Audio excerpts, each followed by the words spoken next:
I'm so happy about boxer briefs. It doesn't seem like a big deal to most people, but before boxer briefs, I was trapped between the two awful worlds of briefs and boxers. Briefs are for normal man with one leg here and one leg here. Two totally separate legs with a whole area between. And the briefs go up into this little valley, this little area, and they come down like this, and they can just tuck up in there and just hold them nicely, because he's got all that air and negative space. But this is just all just mashed together, just upsetting, stingy, red, sweaty, just like, this looks like a pig's ass when I'm naked.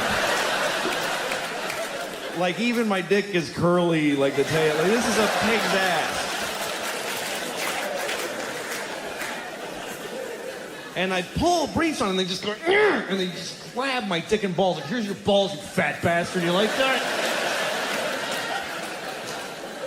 And they just dig up in there with this viciously sharp cotton and after a while, I'd have just this wad of just damp cloth, just a wad of wet cotton, just like the size of a tennis ball, like a huge wad of wet cotton. And boxers were worse because they just let everything flap around and touch each other and upset each other. I need everything to be segregated down here. I need everything would stick and just get. And also, when I had boxers on, for some reason, I always had just water. Like a quarter cup of water just sloshing around my asshole all the time. Just, what is this water? It's hovering around my asshole. Defying gravity, just like an upside down glass of water in my ass. I gotta manage because I can't stop eating. I exercise a lot. I run 5 miles every other day to maintain this shit body that I have. Because the food, man, I eat like high octane crap.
I'm 40 now, and that's, I'm 40. I'm half dead, basically. 40's a weird age. You get to this point where, like, you're not old enough for anybody to give a shit that you're old. Nobody's like, I helped a 40-year-old guy today, and it felt really good to do something for him. Nobody spends their holidays delivering hot meals to 40-year-olds. And you're not young enough for anybody to ever be proud of you or impressed. They're just like, yeah, do your job, asshole. Nobody cares. That's what you're supposed to do. And the world looks at you like when you're 40, if you go to the doctor, guess what? They don't try to fix anything anymore. They stop trying to fix shit. When you get to be 40, they just go, yeah, it starts to happen. They don't care. I went to the doctor because my ankle hurt, right? Now, if you're 20 and you have a bad shoulder, the doctor will reconstruct your shoulder through miracles of modern science. He'll take your ear and make a shoulder out of it. It's weird. But when you're 40, they just give you no options. They don't care. I went, because my ankle, I was limping for like a month out of nowhere. And the doctor, he brings me in, he shows me an x-ray of my ankle. He's like, yeah, your ankle's just worn out.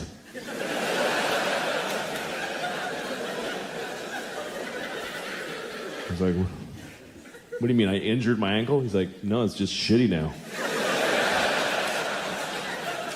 Just see that dark area? Ugh, it's all hardened. Yeah, they get like that.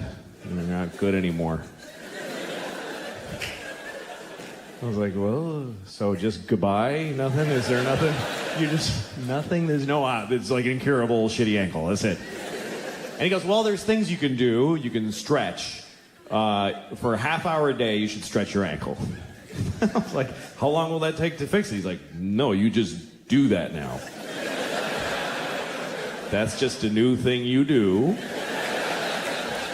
until you and your shitty ankle both die.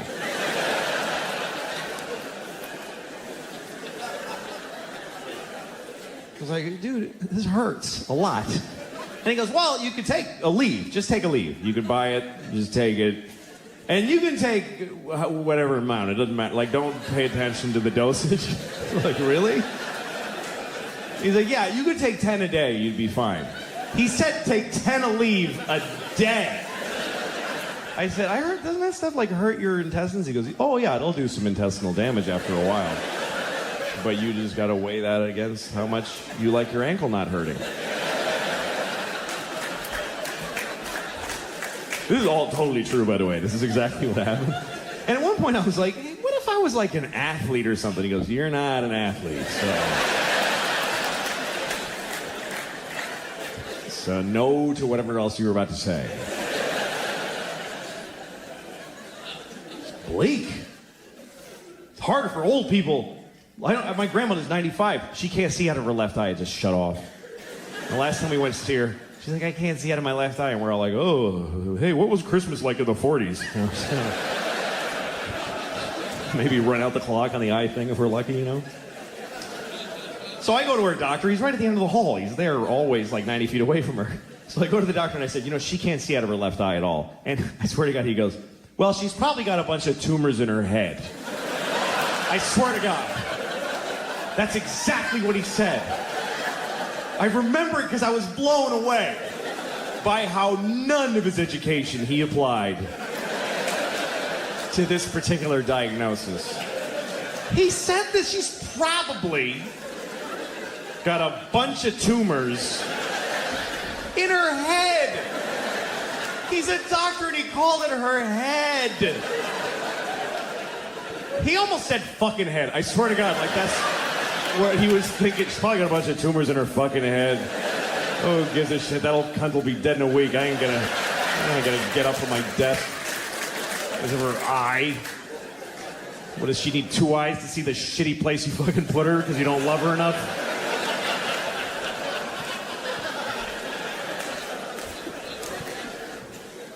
Anyway, I ain't there yet. I'm halfway there.